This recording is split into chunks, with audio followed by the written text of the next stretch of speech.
ನಂಜನಗೂಡು ಶ್ರೀಕಂಠೇಶ್ವರನ ದೇವಸ್ಥಾನಕ್ಕೆ ಕೇಂದ್ರ ಸಚಿವ ಎಚ್.ಡಿ. ಕುಮಾರಸ್ವಾಮಿ ಪತ್ನಿ ಅನಿತಾ ಕುಮಾರಸ್ವಾಮಿ ಅವರೊಂದಿಗೆ ಶ್ರೀಕಂಠೇಶ್ವರನ ದರ್ಶನ ಪಡೆದರು. ದೇಗುಲಕ್ಕೆ ಆಗಮಿಸಿದ ಎಚ್.ಡಿ. ಕುಮಾರಸ್ವಾಮಿಗೆ ದೇವಸ್ಥಾನದ ಆಡಳಿತ ಮಂಡಳಿ ನಾದಸ್ವರದ ಮೂಲಕ ಅದ್ದೂರಿ ಸ್ವಾಗತ ಮಾಡಿದರು. ದರ್ಶನ ಪಡೆದ ನಂತರ ಎಚ್.ಡಿ. ಕುಮಾರಸ್ವಾಮಿ ಅವರು ಪತ್ರಕರ್ತರಿಗೆ ಪ್ರತಿಕ್ರಿಯೆ ನೀಡಿದರು.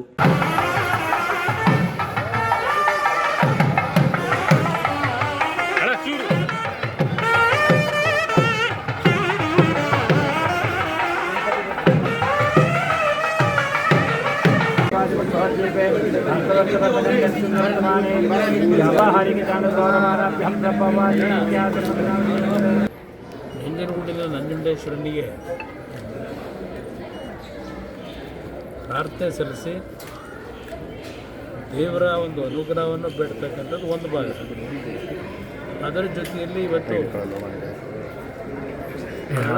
ನನಗೆ ಒಂದು ಮಾಹಿತಿ ಕೊಟ್ಟಂಥದ್ದು ಪಕ್ಷದ ಕಾರ್ಯಕರ್ತರು ನಂಜನಗೂಡಿಗೆ ಸೇರಿರ್ತಕ್ಕಂಥ ಒಂದು ಹುಲ್ಲಳ್ಳಿ ಗ್ರಾಮದ ಒಂದು ಬಡ ಕುಟುಂಬ. ಆ ಹೆಣ್ಣು ಮಗಳು ಎರಡೂ ಕಾಲಿಲ್ಲ, ಕೆಲವು ಆಕ್ಸಿಡೆಂಟಲ್ಲ ಏನೋ ಕಟ್ಟಾಗಿದೆ, ಮನೆ ಇಲ್ಲ, ಬಾಡಿಗೆ ಕಟ್ಟಲಿಕ್ಕೆ ಆಗ್ತಿಲ್ಲ, ಎರಡು ಸಣ್ಣ ಮಕ್ಕಳಿದ್ದಾವೆ, ಗಂಡನಿಗೂ ಏನೋ ಒಂದು ಕಾಲಿನಲ್ಲಿ ಅನಾಹುತ ಇದೆ. ಇದರ ಹಿನ್ನೆಲೆಯಲ್ಲಿ ಯಾವ ವಿಡಿಯೋ ಮಾಡಿದ್ದು ನೋಡಿದೆ, ನನ್ನ ಗಮನಕ್ಕೆ ತರಬೇಕು, ಯಾರಿಗಾದರೂ ಈ ವಿಡಿಯೋ ನೋಡಿದವರು ಕುಮಾರಣ್ಣ ಅವರ ಗಮನಕ್ಕೆ ತನ್ನಿ ಅಂತಕ್ಕಂಥದ್ದನ್ನು ಹೇಳಿದಂಥದ್ದು ಏನಿದೆ, ಅದನ್ನು ಮೊನ್ನೆ ಹೋದ ವಾರ ನನಗೆ ನಮ್ಮ ಡೆಲ್ಲಿನಲ್ಲಿ ನನ್ನ ಗಮನಕ್ಕೆ ಏನು ಬಂತು.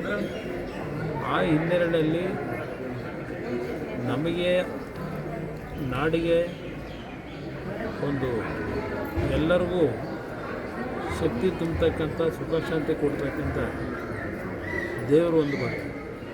ನಾನು ಮೊದಲಿಂದಲೂ ಒಂದು ಕಡೆ ದೇವರ ಮೇಲೆ ಭಕ್ತಿ ಇರೋದು ಬೇರೆ, ಇನ್ನೊಂದು ಕಡೆ ನಿಜವಾದ ದೇವರು ಅಂತಕ್ಕಂಥದ್ದು ನನಗೆ ಯಾರು ಸಂಕಷ್ಟದಲ್ಲಿರ್ತಾರೆ ಅಂಥವ್ರಲ್ಲೂ ದೇವ್ರನ್ನ ಕಾಣ್ತಕ್ಕಂಥದ್ದು ನಾನು ಮೊದಲಿಂದಲೂ ನನ್ನ ಹವ್ಯಾಸ ಬೆಳೆಸ್ಕೊಂಬಂದಿದ್ದೆ.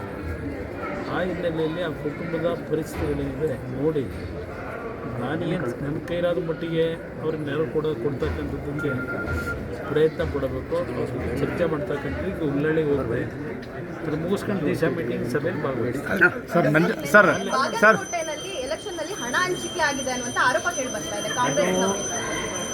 ಅದು ಸರ್ವೇ ಸಾಮಾನ್ಯ.